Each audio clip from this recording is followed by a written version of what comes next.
kata nama am. Kata nama am ialah nama tempat, orang, haiwan atau benda. Contoh,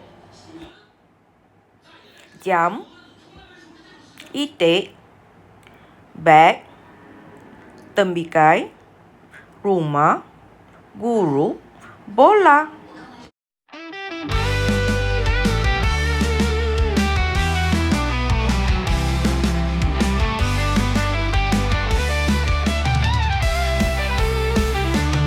Kata nama am, mari kenal.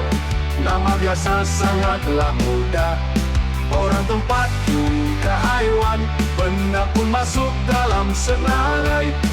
Meja, kerusi, pokok bunga, semua itu nama yang dirasa. Kata nama am, mari nyanyi supaya ingat sampai nanti.